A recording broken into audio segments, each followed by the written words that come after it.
BPSC अभ्यर्थियों के समर्थन में आज बिहार बंद। सांसद पप्पू यादव के समर्थकों ने पटना में रोकी ट्रेन। आंदोलनकारी ट्रैक पर झंडा लेकर कर रहे थे प्रशासन के खिलाफ नारेबाजी। पुलिस प्रदर्शनकारियों को ट्रैक से हटाने में लगातार जुटी।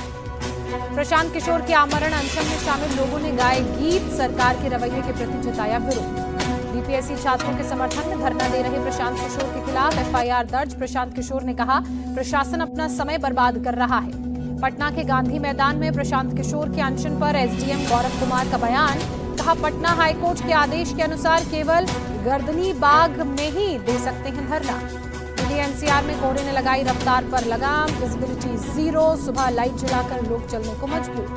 दिल्ली एनसीआर में कोहरे के साथ शीतलहर का डबल अटैक। मौसम विभाग ने 5 जनवरी से जताई बारिश की आशंका। दिल्ली में कोहरे की वजह से रेल सेवा भी प्रभावित। दिल्ली से चलने वाली 24 ट्रेनें देरी से चल रही हैं।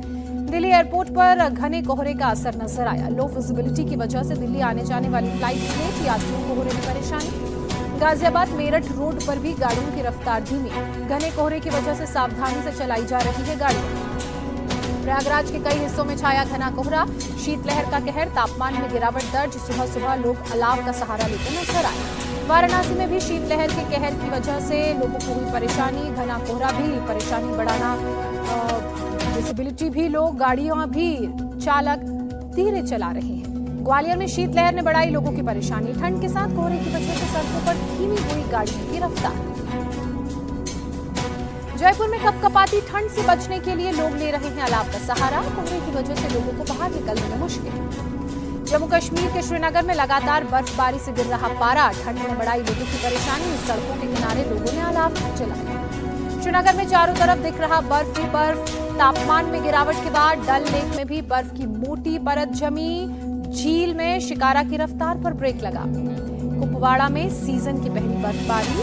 सड़कों से लेकर पेड़ पौधों पर बर्फ की परत जमी। बर्फबारी से सड़कों पर फिसलन भी बढ़ी। गुलमर्ग में बर्फबारी के बाद पर्यटकों के चेहरों पर खुशी। पूरे इलाके में बर्फ की मोटी परत आई नजर। ड्रोन से ली गई तस्वीर में बर्फ से ढके दिखे गुलमर्ग के इलाके। बांदीपुरा में ताजा बर्फबारी ने खूबसूरती बढ़ाई। सड़कों से लेकर घर, पेड़ पौधों पर बर्फ की सफेद चादर। बर्फबारी के बीच लोग घरों में दुबके। पीएम मोदी आज दिल्ली को देंगे नए साल की सौगात। दोपहर 12:10 पर झुग्गी वालों के लिए बनाए गए 1675 फ्लैट्स का करेंगे उद्घाटन। दिल्ली के अशोक विहार में डीडीए ने स्वाभिमान फ्लैट योजना के तहत बनाए हैं फ्लैट्स। इस योजना की टैगलाइन है, आपका घर आपका सम्मान। पीएम मोदी आज दिल्ली विश्वविद्यालय में 600 करोड़ की लागत वाली 3 परियोजनाओं की रखेंगे आधारशिला। सूरजमल निराज और द्वारका में एक एकेडमिक ब्लॉक में शामिल। पीएम मोदी आज नसफगढ़ के रोशनपुरा में वीर सावरकर के नाम पर कॉलेज की आधारशिला भी रखेंगे।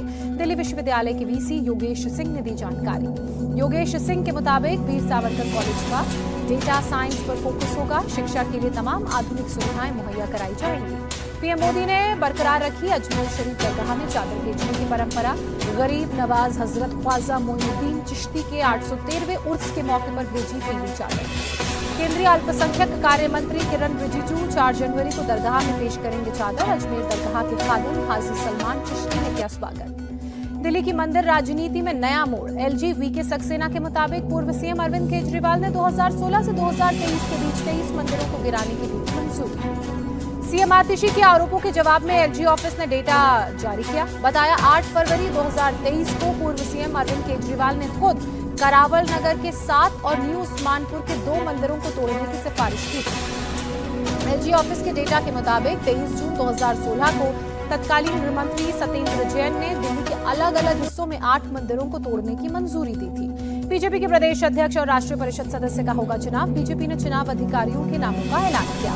केंद्रीय मंत्री धर्मेंद्र प्रधान मध्य प्रदेश में चुनाव अधिकारी नियुक्त किए गए। यूपी बीजेपी का चुनाव करवाएंगे पीयूष गोयल।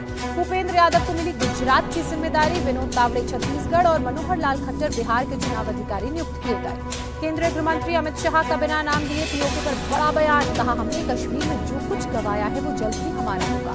अमित शाह ने दिल्ली में जम्मू कश्मीर और लद्दाख थ्रू द एजेस नाम की किताब का विमोचन किया। कहा, कश्मीर भारत का अभिन्न अंग था, है और रहेगा। अमित शाह ने जम्मू कश्मीर में आर्टिकल 370 हटाने का जिक्र किया। कहा, इससे आतंकवाद में 70% की कमी आई है। घाटी से आतंकवाद के इकोसिस्टम को खत्म करने में मदद मिली है। लखनऊ में यूपी सरकार के मंत्री आशीष पटेल ने अपनी ही सरकार की एसटीएफ पर साधा निशाना।